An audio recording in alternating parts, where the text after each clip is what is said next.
제가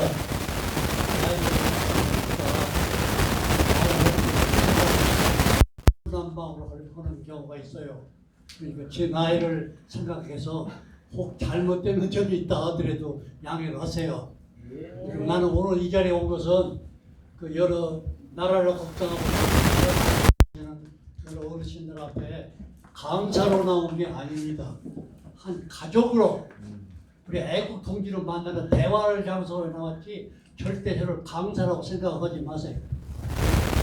그래서 내가 늘 고민하고 강연에서 많이 강조를 하지만은 이 세상 돌아가는 일을 보면요 너무나 답답해요. 많은 사람들이 논문을 쓰고 TV에서 얘기를 하고 강연에서 주장하는데 참 말도 잘하고 안 하는 것도 많은데 항상 핵심을 피해서 가요. 혼란이 오는 거예요. 핵심을 피해서. 그래서 나는 이런 것을 강조합니다. 강연할 때. 자주 써먹어 얘기. 기자는 사실을 규명하라. 기자, 사실을 규명하라. 학자는 진실을 규명하라. 그리고 정치인은 국익을 추구하라. 이걸 주장합니다. 그러니까 기대를 보는데 기자가 학자 행태도 하고 학자라는 사람이 부탁하는 기사만 쓰고 진실을 모르고 정치인들은 자기 실속을 차리기 국익을 챙길 줄을 몰라요. 그것이 한국 현실입니다. 그러죠? 그리고 우리나라가 잘못된 것은 1948년 8월 15일 대한민국이 건국된 이후에 역사 인식을 제대로 못해요. 고작 한다는 게 사실 기준으로 역사를 평가합니다. 잘못됐어요. 내가 주장하는 것은 상황 기준으로 역사를 평가하는 겁니다. 상황 기준. 예를 들어서 이시조선에 519년 동안 27명의 임금님이 계셨습니다. 519년 동안 27명의 임금님이 하신 역사 업적보다 우리나라로 건국한 이승만 박사, 박정희 대통령 두 분이 한 업적이 200배가 넘습니다. 200배가 넘습니다. 박정희 대통령을 내리고 박정희 대통령을 얘기할 때는 독재자라고 지금 박정희 대 덕분에 우리나라 지금 잘 살고 국가 안보를 잘 지켜왔죠? 맞아요, 틀려요? 맞습니다. 맞으면 크게 맞다고 해요. 맞아요, 틀려요? 맞습니다. 그런데 지금도 박정희를 욕하고 독재자라고 하는 사람들이 있는데 이게 잘못 쓴 것입니다. 사실 기준으로 역사를 평가하면요 미국에서 가장 존경을 받는 링컨 대통령은요 형편없는 독재자입니다. 입을 다물 수 없는 그 무서운 독재를 했습니다. 이분이.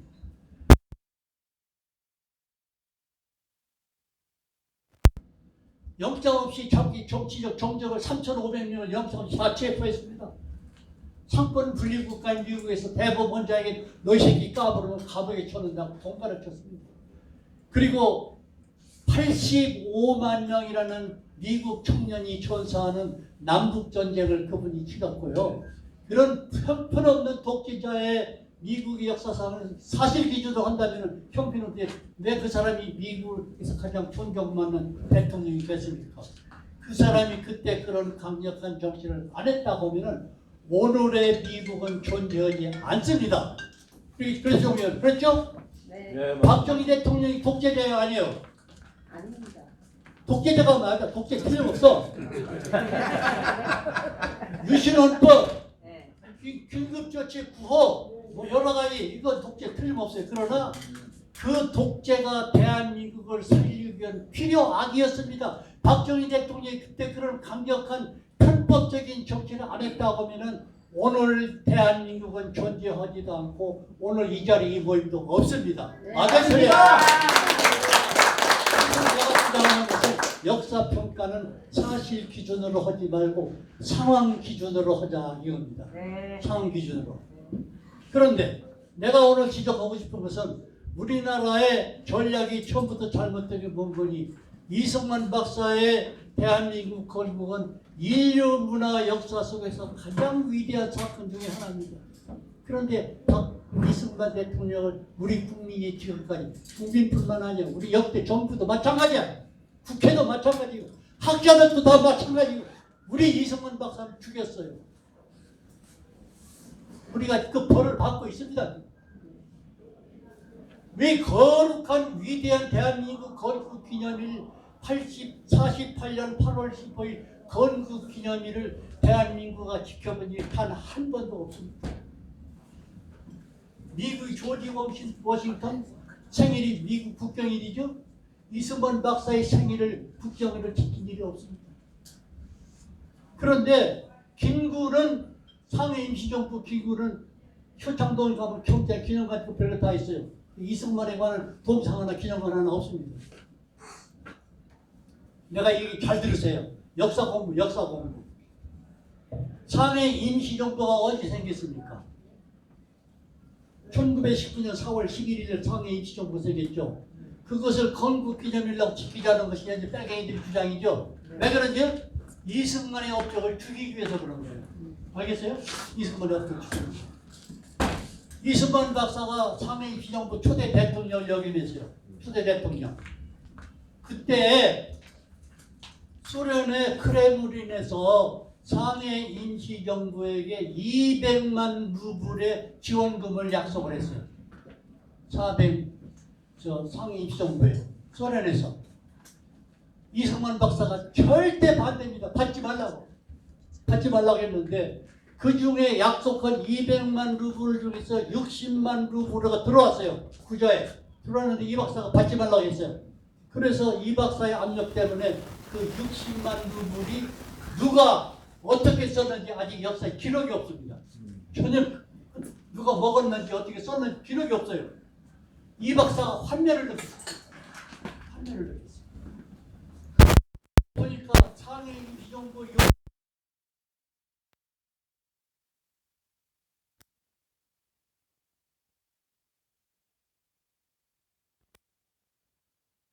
방법이 어떻게 일본군을 상대해서 독립을 투쟁하겠느냐. 이거 안 된다. 나는 미국에 와서 미국 같은 강력한 국가를 동원해서 그 예교력과 국력을 동원해서 한국 해방을 보고 미국과 얘기하고 미국 파당을 그래서 미국으로 건너갔습니다. 건너가서 장장 40년간 이 박사가 미국에서 투쟁한 결과가 대한민국이 독립의 결실을 맺은 것입니다. 그런데 상해 임시정부 결과가 대한민국이 탄생했어요. 이 박사의 개미 예교의 결과로 대한민국이 탄생했습니다. 말씀해 보세요. 누구 결과예요? 미국이 2차 전쟁에 승리했기 때문에 대한민국이 탄생이 됐죠. 상해 임시정부 투쟁 때문에 대한민국이 탄생했습니까? 아니죠. 그런데 우리나라 역사는 이 박사는 죽이고 김구는 살렸습니다. 이게 처음부터 역사 인식이 잘못된 거예요. 그래가지고 이 박사가 건국기념이 뭔지 압니까? 이 박사 건국기념 강력한 반공외교예요.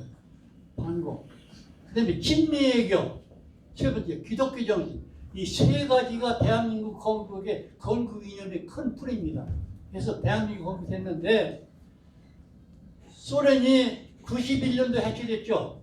91년도에 15개 공화국이 다 해체해서 분리독립을 했어요. 그 결과가 뭔지 아십니까? 89년도에 소련 공산당 대회에서 고르바초프가 강연할 때에 크라스노스, 페레스트로이카, 개방정치가 주장하고 우리는 이래서 안 된다. 공산주의 모순을 지적했어요. 그 사람들이. 고르바초프가. 그래서 91년도에 해체가 되죠. 89년도. 이 박사는 1923년도에서 공산당 당부단이라는 논문을 써가지고 공산주의의 독소를 다 지적했습니다. 공산주의 종주국인 소련의 최고 지도자 고르바초프보다 66년 전에 이 박사는 공산주의 독소를 깨달은 사람입니다. 위대한 대통령이 그런데 박수를 좀 치라고! 이 박수는 나한테 주는 박수가 아니라 우리 위대한 이승만 박사에게 보내는 박수란 말이에요. 맞습니다. 고르바초프 공산주의자 고르바초프보다 이승만 박사는 66년 전에 공산주의 독서를 아는 사람이에요. 위대한 사람입니다. 그런데 이승만 박사를 지금까지 죽이고 있는데 아직도 대한민국 정계에서는 이승만 박사의 업적을 살릴 생각을 아무도 하지 않고 있어요. 내가 서울에서 재작년에 정동에 있는 벤셀러원에서 이승만 박사 포럼, 이승만 포럼에서 강의했는데 이걸 지적했어요. 많은 사람들이 울었습니다. 우리 자기들 죄를 회개하는 거예요. 그러니까 역사를 평가할 때는 이렇게 하면 안 돼요. 그래서 내가 오늘 얘기한 거에 4가지, 5가지를 주제를 내가 구상을 하고 있는데 내가 하는 얘기를 여러분에게 거부감이 갈지도 모르나 내 얘기가 끝까지 들은 다음에 내 얘기의 진위를 좀 이해해 줬으면 좋겠습니다. 첫째는 나는 남북 통일을 절대 반대입니다. 저도요. 남북 통일 절대 반대. 두 번째, 문재인 탄핵을 절대 반대입니다. 세 번째, 미국이나 한국이나 북핵 폐기 전략을 절대 반대합니다. 네 번째, 김정은 참수작전을 절대 반대합니다. 다섯 번째, 미국의 한반도 전략은 무엇이며 한반도 미래는 어떻게 될 것이냐. 이 5가지를 얘기할 텐데 첫 번째부터 들어갈게요. 작년이요? 금년이지. 판문점 남북 정상회담 금년 4월 27일이요. 네. 금년이요? 네. 금년 4월 27일 내가 서울에 있었는데 텔레비 방송에서 채널 A에서 초청해가지고 갔어요. 갔는데 패널리스트가 4시 있더라고. 내가 학교인데 내가 나이가 제일 많은 늙은이더라고. 젊은 사람들이 얘기하는데 뭐 판문점에서 지금 회담이 진행 중이다. 한국에 새로운 봄바람이 불어오고 평화가 온다. 앞으로 통일이 앞당겨진다. 떠들고 막 평화를 얘기했는데 내 차례가 왔어요. 내가 그랬습니다. 지금 판문점에서 회담이 진행 중인데 회담 결과도 모르면서 무슨 말이 그렇게 할 말이 있습니까? 핵심이 뭡니까? 당신들 하는 얘기가. 지금부터 내가 하는 얘기는 이 방송을 듣는 국민들 정신을 똑바로 차리고 들으시오. 사람이 긴장하겠죠. 텔레비를 보는 사람도 긴장하겠죠? 우리가 지금까지 평화를 부르짖는데 문재인이가 주장하는 평화하고 봄바람을 주장하는데 그게 무슨 평화고 무슨 봄바람인지 아십니까? 북한이 주장하는 평화하고 북한이 주장하는 봄바람입니까? 대한민국이 주장하는 평화며 대한민국이 주장하는 봄바람입니까? 그걸 알고나 주장합니까? 답변을 못하는 거예요. 한국에는 목사들이 평양에 가서 봉숙교회, 칠국교회 가서 같이 합동예배를 보고 나중에 끊는데 통일열에 우리 소원은 통일, 꿈에도 소원은 통일을 부르고 내려한 것은 우리는 북한에 가서 통일운동을 하고 잘하다. 미친 짓을 하고 뭘 미친 사람. 평양에 가서 부른 통일노래가 뭔지 알아요? 그 목사들이 부른 통일노래. 김정은이가 원하는 통일을 찬양하는 통일노래입니다. 그게. 네, 맞습니다. 그래서 통일에 뭐 기여하는 활동한 것처럼 봐서 큰 소리처럼 우리가 인식이 잘못됐어요. 그래서 통일 전략은 처음부터 대한민국의 통일 전략은 잘못됐습니다. 왜 잘못됐냐? 대한민국 헌법 3조에 의하면요, 대한민국은 백두산서 제주도 한라산까지 대한민국 땅입니다. 북한에 있는 인민은 대한민국 국민들이 있어요. 헌법 3조에 그렇게 되어 있습니다. 그런데 우리 한반도에 통일국가가 몇 개나 돼요? 장로님, 대한민국에 한반도에 통일국가가 몇 개나 되냐고. 대한민국 하나밖에 없어요. 맞아 틀려요. 그럼 누가 통일해야 돼? 통일 상대가 누구냐고. 통일 상대가 없는 통일 전략을 우리가 70년 동안 했다는 얘기입니다. 북한은 김일성, 김정일, 김정일은 우리가 상의를 하고 정상회담을 하고 경제 원조를 하고 무엇을 왔다 갔다 하면서 그런 통일은요, 우리 통일 상대가 아닙니다. 걔들은 축출 대상이지 우리가 그 사람들 통일해서는 그런 통일 절대 안 돼요. 만약에 그런 식으로 통일을 한다고 하면요, 아무리 우리가 양보, 북한이 양보하더라도 남북 김일성 일가의 집단과 통일을 협상해서 통일에 달성된다고 하면요, 공산주의, 김일성주의의 2년적 지분이 거기 포함이 되게 돼 있습니다. 우리는 그런 통일을 원치 않습니다. 완전히 김가 일가의 독재 정권이 완전히 무너진 이후에 우리 민족과 우리 영토를 다시 회복하는 해방 통일을 했어야 되지, 분단 관리 통일 결합한 것이 처음부터 잘못됐습니다. 이게. 그래서 내가 남북 통일을 반대한다는 거예요.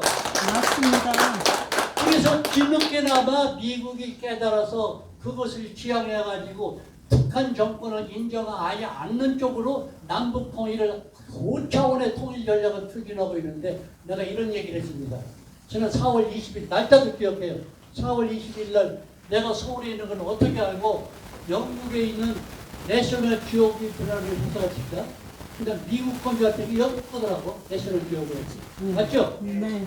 거기서 기자가 5명이 왔어요. 3사람 기자고 카메라맨 2사람 5명에서 서울에서 어느 공간을 빌려가지고 장상 3시간을 인터뷰했는데 이런 얘기를 했어요. 내가 지금부터 하는 얘기를 잘 듣고 얘기가 끝난 다음에 우리 토의합시다. 뭡니까?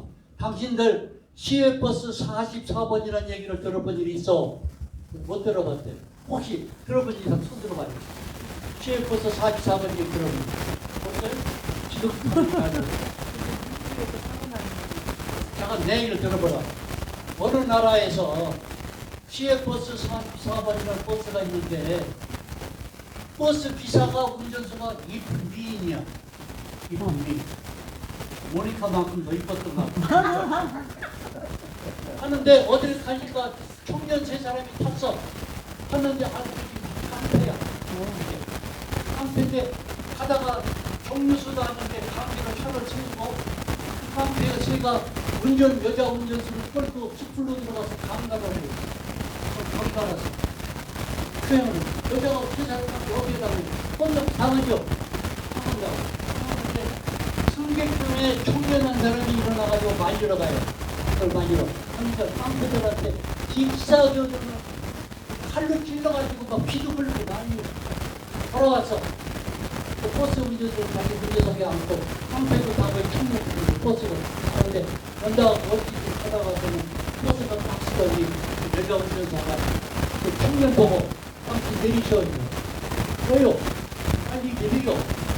아니 나 빨리 가서 병원에도 가고 집에 가서 피가 젖어서 빨리 병원에 가서 나서 내려오는 거니까 내가 병원 들어가니까 정부 소식을 내가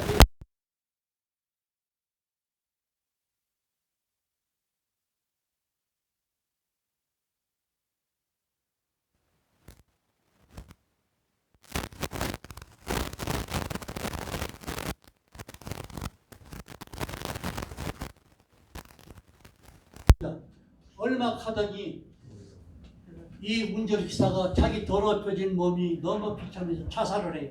낭떠러지에서 차가 추락을 합니다. 자기도 죽고 깡패 3사람들 즉사하고 거기 탄 승객 수십 명이 다 즉사합니다. 그 얘기 다 들었습니까? 네. What does it mean? 내가 What does it mean? 여기 버스 승객가 오고 지금 유엔이나 입만 벌리면 인권을 주장하는 미국이나 영국 같은 세계 질서 리더들하고 무슨 차이가 있습니까? 똑같은 인간들이에요. 맞습니다. 북한에 2,300만 원인가 2,400만 인간이 3사람의 독재자에 의해서 저렇게 시달림을 받고 비참한 사고를 하고 있는데 그것을 해방하고 그 사람들 보호하려는 행동을 한 일이 유엔이나 미국이나 영국이 다 한 건이라 한 일이 있느냐. 44번 버스 승객이 똑같은 인간인데 충격을 받았습니다. 그 사람이 영국에서 그걸 방영했어요. 대히트를 했답니다. 그 방송. 그래서 그 방송 때문에 미국도 아마 영향이 갔을 거라고 믿고 있어요. 희망사항이죠. 그래서 미국이 현재 북한을 다루는 문제는 북핵 폐기 가지고 되지는 않습니다. 북핵 폐기. 그러면 내가 여의도에서 2003년도에 여의도 국회에서 토론을 때 그런 얘기 했어요. 북핵 문제 토론을 할 때 많은 얘기 있었지만은 내가 전부 거부하고 지금 너 북핵 폐기 반대야. 그거 되지도 않는 얘기 하지도 않아. 어떻게 김정일을 폐기하시오. 그러면은 북한 문제는 모든 문제가 순차적으로 수저롭게 해결이 됩니다. 김정일 폐기죠. 그러니까 방청석에서 막 박수를 치는 거예요. 지금까지 우리가 해온 일이 고작 있을만 했습니다. 우리가 다칠까 봐서, 미국이 다칠까 봐서 핵폐기만 주장했지, 북한에 시달리는 그 2,400만의 인간에 대해서는 관심을 안 둔 거예요. 44번 버스 승계하고 똑같다 이게요. 내가 그래서 북핵 폐기를 반대하는 거거든요. 북핵 폐기는 북한 폐기를, 북한의 체제 폐기를 위한 전략적인 수순에 불과하지 최종 목표는 아닙니다.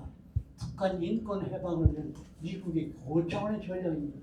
그래서 현재 우리가 가지고 있는 미국이 가지고 있는 북핵 폐기 전략은 미국의 고차원적인 북한 해방 첫 순서에 불과해요.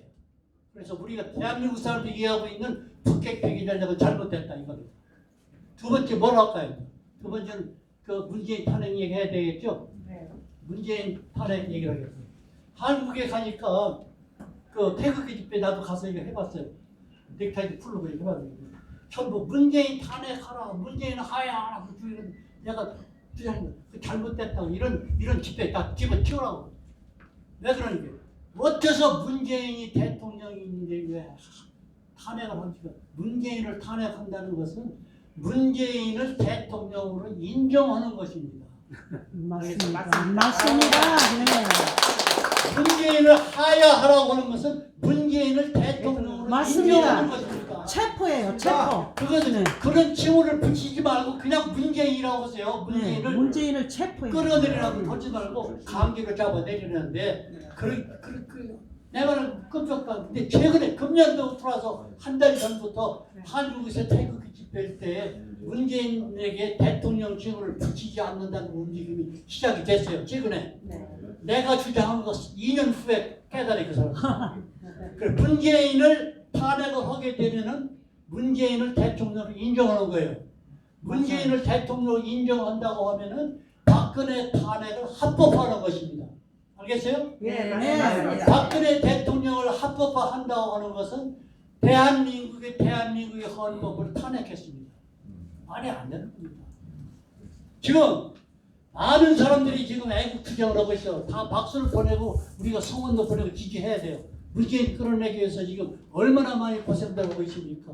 강연도 하고 집회도 하고 청와대 앞에 가서 모이고 다 우리 박수 보내고 지지를 보내요. 틀림없는 사실이요.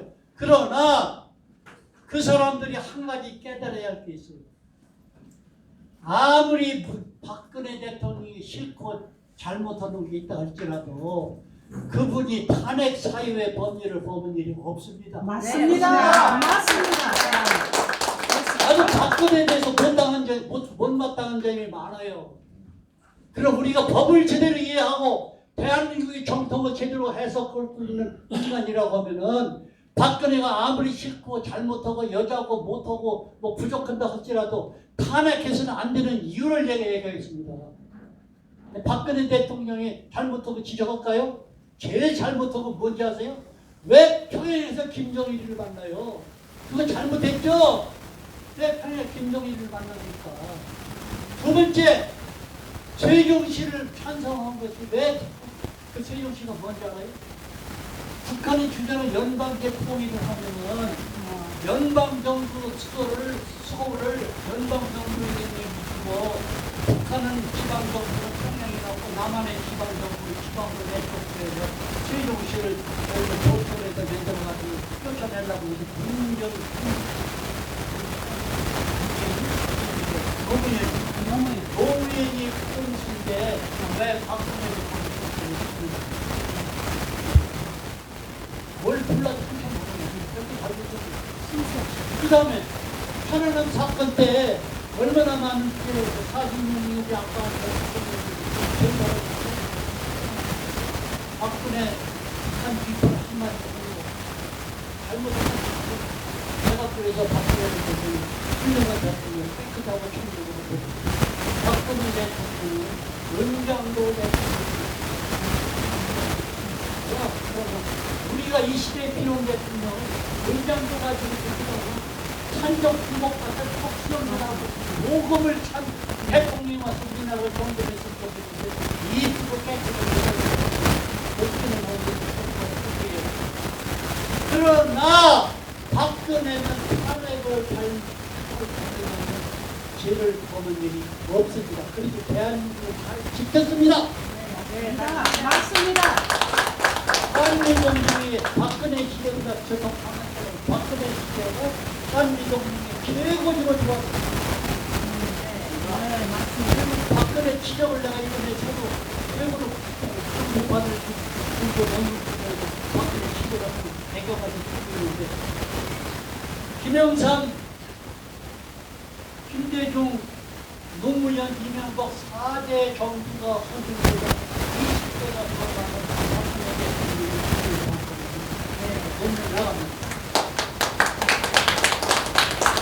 대통령을 탄핵할 때는 헌법 84조가 적용이 돼야 국가를 전복할 목적으로 내란 애환의 중범이 아니고는 형사적인 범죄가 있다 할지라도 대통령은 개인간 탄핵을 못 얻을 수 있는 건 헌법 84조인데 헌법재판소가 어떻게 하는지 아세요? 84조를 전혀 적용하지 않았습니다. 헌법을 수호할 의사가 없어 보이므로 파면한다고 했어요. 네. 헌법재판소가 대통령 파면할 권리가 있습니까? 없어요. 헌법재판소 기능이 뭔지 아세요? 국회 탄핵소추가 합법이냐 비합법에 어긋나느냐를 그것만 판정하는 거지 탄핵은 국회가 하는 겁니다. 헌법재판소는 국회 소추가 합법이냐 법에 어긋나느냐를 그것만 판정하면 끝나는 거예요. 근데 헌법재판소가 대통령을 파면을 해요? 내가 그때 난 이름을 지적하지 않겠어요. 내가 그때 대통령 권한행위라고 했다고 하면은 내가 했다고 하면은 그건 뭐 상상도 할 수 없는 일이 내가 어떻게 대통령 권한행위인데 그렇다고 하면 가정을 하면은 나는 그 즉시 청와대 경호실을 동원해서 박근혜 대통령을 보호했습니다. 네, 박근혜 대통령 맞습니다. 탄핵 필요 없다. 파면됐지. 파면은 말도 안 돼. 탄핵이 안 되게 보호하고 개동에는 헌법재판소 8명 판사를 국가별난 현행법으로 전부 체포했습니다.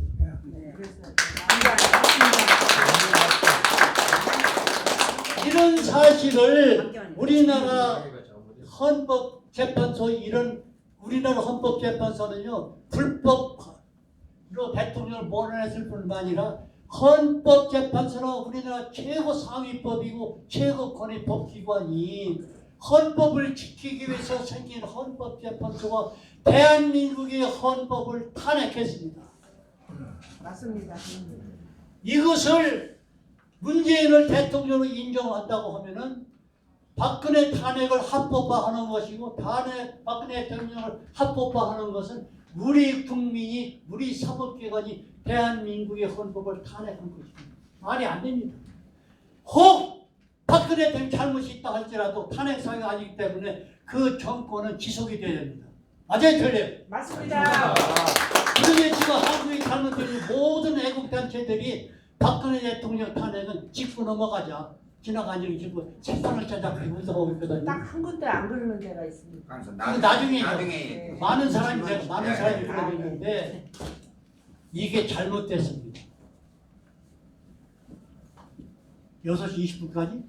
네. 잘못됐어. 그래서 우리는 이 역사인식을 바로 해야 되기 때문에 문재인 대통령이 탄핵을 적극 반대하면 대한민국의 법을 살리기 위해서 이런 주장을 하는 것입니다. 여러분이 주장하면 옳다고 박수해주세요. 세 번째가 뭐죠? 문재인 친북 정권 처리 문제. 탈북자 했죠. 트럼프 북핵 폐기 문제죠. 북핵 폐기 문제. 북핵 폐기는요, 그 되는 게 아닙니다. 북핵 폐기는 아무리 주장해도 북한이 죽으면 죽었지 폐기를 못해요. 네. 북한 보고 핵 폐기라고 너 자살하라는 얘기인데 그 할 사람이 어디 있어요?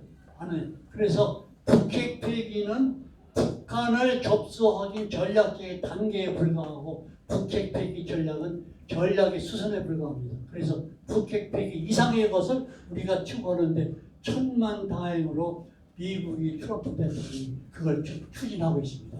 추진하고 있어요. 이 얘기를 해요. 싱가포르 회담은 6월 12일 날 했죠. 작년 6월 12일 날. 근데 6월 15일 날 사흘 후에 LA에서 김평우 변호사가 나를 불러가지고 여기 봐라 이거예요. 시국 강연 똑같아요. 지금 뭐 시국 강연을 했는데 이런 얘기를 했습니다. 트럼프 대통령, 김정은하고 합의본 4개 항목이 다 시시라해. CBIT에 대한 확실한 뭐것도 없어. 핵을 폐기한다는 것도 핵 폐기에 협조한다는 말도 있고 어떻게 한다는 말도 없고 뭘 어떻게 한다 또 속시원하게 하나도 없고 어불쩡하게 지나갔어. 네 번째가 뭐니 북한 땅에 묻혀있는 지금 현재 5,309의 미국 병사가 북한 땅에 묻혀있거든요. 그것을 미국이 가서 그 발굴하는데 북한이 협조에 동의했어요. 그게 가장 중요한 국민들이 잘 몰라요. 가장 중요하죠. 왜 그런 거니? 그 작업을 북한 사람들에게 맡기질 않습니다. 미군이 들어가야 돼요. 미군 들어가야 최소한도 6천 명, 약 1개 연대병력이 들어가는데 들어가게 되면은 그냥 가는 게 아니에요. 그다음 사무실을 차려야 돼요. 북한에. 그 사무실은 간판이 어떻게 붙을지는 모르지만 대사관보다 몇 배 강력한 역할을 하는 사무실이 될 것입니다. 군복을 입었지만 그 사람이 CIA인지 법무관인지 FBI인지 뭐 경제전문가인지 대학교 교수 아무도 몰라. 군복 입어서 딱 군인으로 생각. 그러나 엄청난 조직 인원이 거기 들어갈 걸로 예상하고 있습니다. 거기에 되면 그냥 가는 게 아니에요. 그냥 맥도날드 떠날 거예요. 코카콜라도 떠날 거예요. 그 사람들이 필요 도로 작업부에 도로 가서는 중장비가 가서 막 땅을 파고 북한에 가면 땡기하고 사고가 나고 그리고 미국이 주둔한 모든 나라는 인생 전략을 거기에서는 선무 정착하니까 대단히 많을 때 지금 북한이 안고 있는 가장 큰 문제가 뭐요? 그러니까 핵 문제요. 밀권 문제요. 독재 문제요. 여러 가지 뭐 정치범 수용 문제 다 틀렸어. 그럼 뭐가 제일 중요해? 배고픈 배야. 미국이 엄청난 장치를 쓰고 북한이 그걸 뒤집어서 심지어 이 제국주의 뽑아들면 인사도 하고 그러니까 미국은 순식간에 그렇게 지금도 미를 복잡하게 대미 정책에서 북한이 친미국가로 변화하는 것을 그게 트럼프의 전략이라고 내가 LA방송에서 지적을 했어요. 싱가포르에다 만 이후에 기자들이나 모두 척수 들어와서 각각 당신은 세계 최강국의 대통령이 있고 북한과도 불량국까지 약간은 조카만 북한과도 칭찬을 하는데 여기서 이거 궁금한 게 그 뭐하는 짓인지 그러니까 뭐라고 하죠? 내가 생각해도 내가 정치나 얘기를 하다 보면 필요할 때가 있어. 내가 그 얘기를 듣자마자 논문을 썼어요. 무서운 아주 다양한 전략을 그 다음에 편지를 써가지고 보내는데 그 편지를 한국에서 TV에서 많이 나오고 특별히 현 대통령 인식을 그 사람 정치인이나 부동산이 정치에 대해서는 우리가 교육을 시작했죠. 책을 약속을 10번을 다 읽었어요. 읽었는데 아주 그걸 누가 제일 재미있고 혼자 읽었어요. 내가 알았을 때 혼자 읽는 거를 가지고 정독을 했어요. 그게 핵심 4개가 있어요. 4가지 핵심. 정독 역사야. 소라는 동쪽에서 북쪽으로 접근하는 때는 적을 속이려면 아군을 먼저 속이라. 지금 트럼프가 하는 대북 전략은 미국 정부도 속고 있고 미국 의회도 속고 있고 미국 국민도 속고 우리도 속고 있고 전 세계가 다 속고 이제 트럼프 혼자만 알고 있어. 심지어 존 볼턴도 속았어. 그래서 거기에 잘 안 맞는 점이 있기 때문에 최근에 존 볼턴이 물려났죠. 그만큼 극비밀리에 고차원적 미분 적분 수준의 대북 전략이 트럼프 속에 머릿속에 들어있는데 이게 딱 3사람이 의사가 각각 한 10,000명. 폼페이오 국무장관하고 비건 국무부 차관이 국무부 장관이 됐죠. 그 세 사람은 트럼프의 전략을 알아. 지금 트럼프가 그 전략을 항상 있어. 세 번째, 적을 혼란시켜라. 내 본심을 저기 알아채려서는 안 돼. 내 본심을.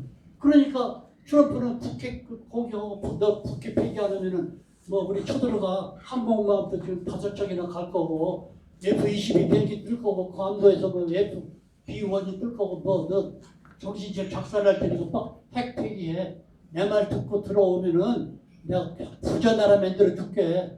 이렇게 해서 공격을 쳤는데 어떤 때는 김정은들이 칭찬하고 요즘은 참 좋은 평기 받았어. 김정은이 오나고 연애 중이야.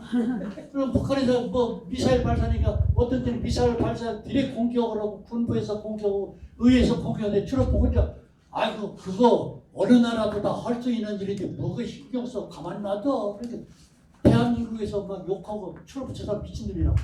뭔지를 이랬다 저랬다 그러고. 그게 트럼프가 병신이라 바보라 그런 얘기가 아니야. 북한을 가지고 노는 거야. 이랬다 저랬다 하는 거야. 그 부분이 북한이 혼란스러워. 트럼프의 본심이 뭔지를 모르겠어 도대체 어떻게 하려고 하는지. 그러나 트럼프 머릿속에는 확고부당한 전략이 숨어있는 결정적인 시기에 가서는 그 전략이 튀쳐나오는 거야. 그러기 위해서 지금 그 전략을 하는데 한국에서 트럼프의 발언이나 트위터에서 하는 북한만의 얘기는 비판하는 사람이 너무 많아. 정규제나 종합제 같은 사람이 막 욕을 하는데 그러나 그게 손자 병법을 내가 쓰고 있다는 느낌이 와요. 네 번째, 적을 때려 부수기보다는 아군으로 만드는 우군으로 만드는 것이 유리하다고 손자 병법이 나와 있어. 지금 북한을 때려 부수는 게 목적이 아니야. 북한 접수해가지고 북한 문제 해결하는 것이 손자의 병법인데 지금 미국이 그 전략을 하고 있다고 나는 느끼고 있어요. 그래서 북핵 폐기 전략은 한국식으로 하고 안 되고 그동안의 미국식으로는 안 되고 트럼프식으로 하라. 남북 북한을 접수하는 방법으로 하는데 그 다음은 자연적으로 북핵 문제도 해결이 된다. 5분째 남았죠? 빨리 끝내라고. 빨리 끝내세요. 한반도 미래. 독일이 통일되려고 할 때 가장 반대한 사람이 누구예요? 가장 반대한 사람이 총장님. 가장 반대한 사람이 누구예요? 독일 통일 제일 반대한 사람. 영국의 대처 수상입니다. 영국의 대처 수상이 고르바초프를 찾아가서 안 되겠다고. 영국이 얼마나 2차 전쟁 전에 얼마나 시달렸는지 알아요? 독일한테? 거의 다 망해갔어요. 미국 바람에 이제 승전해가지고 했지만 처칠이 전략. 독일 통일을 반대한 거예요. 그러니까 고르바초프가 내가 무슨 힘으로 그걸 막어. 역사의 흐름이 대세가 그렇게 흘러가고 있는데 그러니까 미국의 부시 대통령 아버지 부시 찾아가서 만나니까 부시 대통령이 웃으면서 대처수성 내가 팔이 왜 2개인지 아세요? 하나는 독일의 목을 꼭 쥐고 하나는 일본의 목을 꼭 쥐고 있습니다. 그래서 미국이 존재하는 한 미국이나 독일, 일본이나 독일이 우리 지구상에서 다른 나라로 괴롭히는 일을 다시는 벌어지지 않을 것입니다. 약속을 그때 대처가 알겠습니다 하고 독일이 통일이 돼요.